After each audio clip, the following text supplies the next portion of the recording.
Aaron Susday ជំរាបសួរវិលត្រឡប់មកជួបខ្ញុំសាថ្មីគឹមលីហើយថ្ងៃនេះគឺយើងមានបេសកកម្មមួយគឺការងារហើយ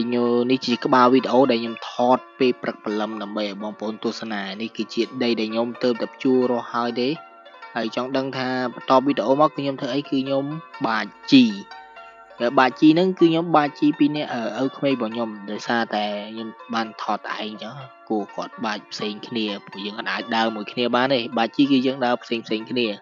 ហើយការបាជីរបស់ខ្ញុំហ្នឹងគឺជាការបាជីមួយលក្ខណៈបែបស្តង់ដាហើយការបាជីមួយនេះគឺខ្ញុំអាចបង្រៀនដល់អ្នកបានទេព្រោះវាជាចំណេះជំនាញដែលខ្ញុំមានតាំងពីក្មេងជាលេពុកម៉ែបងប្អូនខ្ញុំគាត់ដែលបង្កើតបរិយាកាសឲ្យសប្បាយទេនៅក្នុងវីដេអូមួយនេះហើយនេះគឺជាសកម្មភាពដែលខ្ញុំធ្វើពេលព្រឹកហ្នឹងហើយវីដេអូបន្តមានទៀតតាមដានទាំងអស់គ្នាហើយនេះគឺសកម្មភាពខ្លះតិចក្នុងថ្ងៃហ្នឹង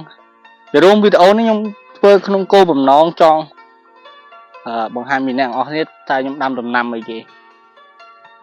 ហើយដំណាំដែលខ្ញុំដាំហ្នឹងបើសិនជាអ្នកទាំងអស់គ្នាទាយត្រូវខ្ញុំនឹង give away នៅ page ពេលដែល page ខ្ញុំរលុយបានដោយសារអត់មានលុយជារួមទៅគឺខ្ញុំដាំដំណាំនេះចង់ចែកម្លែកទៅពុកម៉ែបងប្អូនដែលគាត់ធ្វើដំណាំហ្នឹងផងអញ្ចឹងវីដេអូនេះមាន3ផាតមាន3វគ្គត្រឡប់3ផាតយើងនិយាយអង់គ្លេសវាខុសទេយើងនិយាយខ្មែរទៅគឺមាន3វគ្គ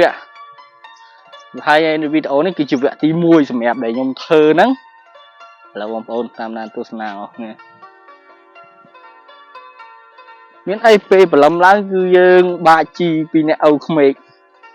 ហើយជីខ្ញុំប្រើមកក្រុងនេះដី5ប៉ែងនេះខ្ញុំប្រើជីប្រភេទពួក5 15អញ្ចឹងណា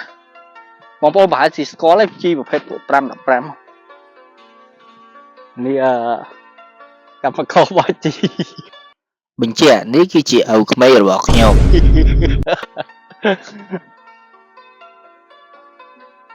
គេជើវិញតែដីនោះមិនសមហាត់ទេហាត់ឃើញអត់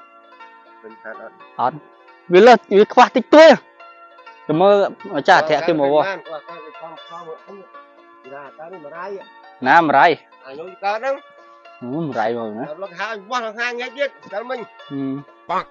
ឥឡូវចាំមើលគេមកខ្ញុំមកវាខ្វះតិចតួចណាបាទខ្ញុំវោះនេះធ្វើនេះទៅកាត់រងកាត់អីនេះស្រាប់គួរតែថតត្រឹមបងដោតបោះសំឡេង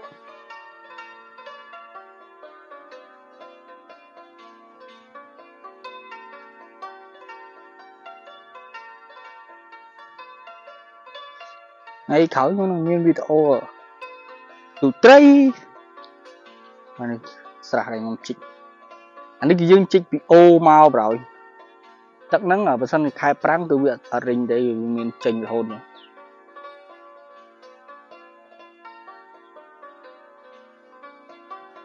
អ្នកនរអស់នេះហើយវីដេអូហ្នឹងមានតែប៉ុណ្្នឹងហើយចាំតាមដានផាត2វគ្គ2បាយបើសិនជាអ្នកនរអស់គ្នាជួយចិត្តវីដេអូនេះកុំភ្លេចចុច like follow for more អរគុណជម្រាបលាបាយ